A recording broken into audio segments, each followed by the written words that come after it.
আমরা গরম কোনো কথা বলতে চাই না, গরম কোনো দাবিও নিয়ে যেতে চাই না, কিন্তু কতকের নানান ধরনের কর্মকাণ্ড দেখে মনে হচ্ছে যে তারা আমাদেরকে আন্ডার এস্টিমেট করছেন, যে মনে হচ্ছে যেন যে আমরা কিছুই বুঝতেছি না আর ওনারা সব বুঝতেছেন।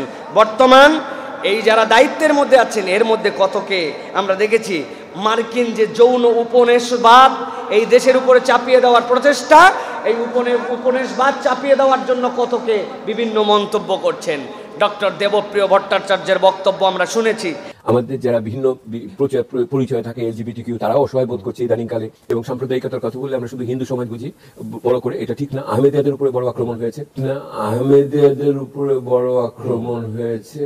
সবচেয়ে বড় কথা যে এলজিবিটিকিউ যারা বিভিন্ন ধরনের তৃতীয় লিঙ্গ বলে আমরা পরিচয় করি তারাও খুবই অসহায় বোধ করছে, এগুলি মনে রাখতে হবে। কিছুদিন আগে আমরা শারমিন মুর্শিদের বক্তব্য শুনেছি, সারা হোসাইনের বক্তব্য শুনেছি। তারা আমাদেরকে নতুন নতুন ফরমেশনে কথা শোনাচ্ছেন, তারা আমাদেরকে বুঝাচ্ছেন যে এখন আমাদেরকে ইউনিফর্ম ফ্যামিলি কোড আমাদের জীবনে বাস্তবায়ন করতে হবে। সাধারণ মানুষ বুঝতেছে না ইউনিফর্ম ফ্যামিলি কোড মানে কি। তারা এর দ্বারা বুঝাতে চান যে যত ধরনের বাংলাদেশের সংস্কৃতির যত ধরনের মানুষ আছে সকলের মধ্যে একটা সেম ধরনের আইন কানুন লাগবে।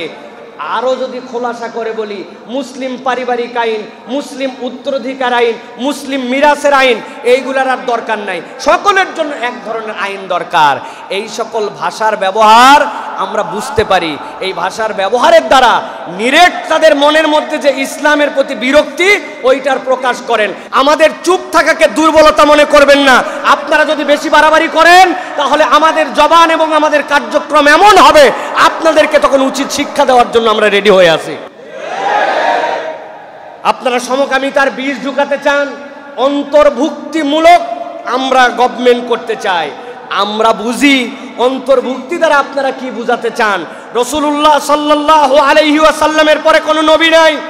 এরপরে যদি কেউ নবী আছে বলে, সে যে বলবে সে মুসলমান নয়। বাংলাদেশে হিন্দু, খ্রিস্টান, বৌদ্ধ যারা আছে তাদের যে অধিকার সেই অধিকার নিয়েই তারা থাকবে। আমাদের তাদের সাথে কোনো বিরোধ নাই, কোনো আপত্তি নাই, কিন্তু মুসলমান পরিচয় নিয়ে থাকতে পারবে না, কাফের পরিচয় থাকতে হবে।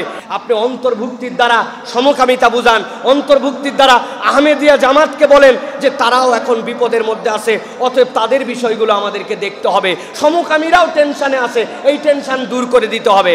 আমরা ছাড় দিয়েছি, কিন্তু তার মানে এই নয় যে আমি আমার ধর্মে, ইসলামে, আকীদায়, আদর্শে, কোরআন সুন্নাহয় ছাড় দিব। কখনো বাংলাদেশে কোনো আহমদিয়া, সুন্নিয়া জামাত মুসলমান পরিচয় থাকতে পারবে না। থাকবে কিন্তু কাফের মুশরিক পরিচয় থাকবে। যারা তাদের পক্ষে কথা বলবে আমাদের জবান খুলালে আমরা আবার যেই রকম রক্ত দেওয়া দেখেছেন এই রক্ত দেওয়া কিছুই দেখেন নাই। প্রত্যেকটা মুসলমান তাদের রক্ত দিবে, কিন্তু মুহাম্মদ সাল্লাল্লাহু আলাইহি ওয়াসাল্লামকে বেইজ্জত হতে দিবে না। এই জন্য আস্তে করে বলতেছি, এখন বুঝে চলেন, বুঝে কথা বলেন। অন্তর্ভুক্তিমূলক দ্বারা কি বুঝাতে চান? সমকামিতাকে প্রমোট করতে চান? আপনারা সেমিনারে যায় বক্তব্য দেন যে আপনারা আমাদের কাছে প্রস্তাব দেন, যা বলবো তাই শুনবো। এত সস্তা নয়। বাংলাদেশে প্রকৃত সংখ্যালঘু আমাদের হিন্দু ভাইরা নয়, খ্রিস্টান ভাইরা নয়, আমাদের অন্যরা নয়, প্রকৃত সংখ্যালঘু যারা নিরেট ইসলাম পছন্দ করে, ইসলাম মানে, তারা হচ্ছে বাংলাদেশে প্রকৃত সংখ্যালঘু। আমি হুজুর দাড়ি থাকার কারণে বিপদ, আমি হুজুরের টুপি থাকার কারণে বিপদ, আমি হুজুর ইসলাম মানার কারণে বিপদ। আমার আয়না ঘরে বিচ্ছিন্ন দুই একজনকে কেবল দেখেছি অন্যদের, আর প্রত্যেকটা মুসলমান দাড়ি টুপিওয়ালা এদেরকে বিভিন্ন ট্যাগ লাগায়া জঙ্গির নাটক সাজায়া ওদেরকে ভিকটিম বানানো হয়েছে। অতএব এই দেশের পিছনে আমাদের যে অবদান, আমরা স্টেক হোল্ডার, এটা মেনে আপনারা সিদ্ধান্ত নিয়েন। আমরা উড়ে এসে এখানে বসি নাই। সাবধান করে দিলাম আপনাদেরকে। অনেক কথাবার্তা আমরা শুনতেছি যেগুলোর দ্বারা আপনারা কি প্রমোট করতে চাচ্ছেন এ বিষয়ে আমরা সচেতন আছি।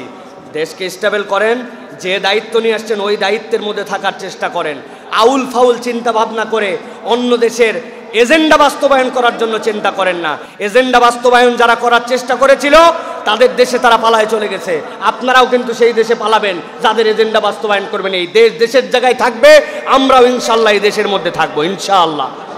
এই আদর্শ বাংলাদেশে নাপাক কোনো কিছু ঢুকায়েন না। প্রত্যেক সম্প্রদায়ের ধর্মীয় অনুভূতি আছে, ওই ধর্মীয় অনুভূতির বিবেচনা অনুযায়ী মানতে হবে। আর এইটা বিশ্বাস করে চলতে হবে এখানে 90% মানুষ মুসলমান এবং ইসলামকে পছন্দ করে, অতএব 90%-এর উপরে আপনি 1-2%-এর এজেন্ডা চাপায় দিবেন।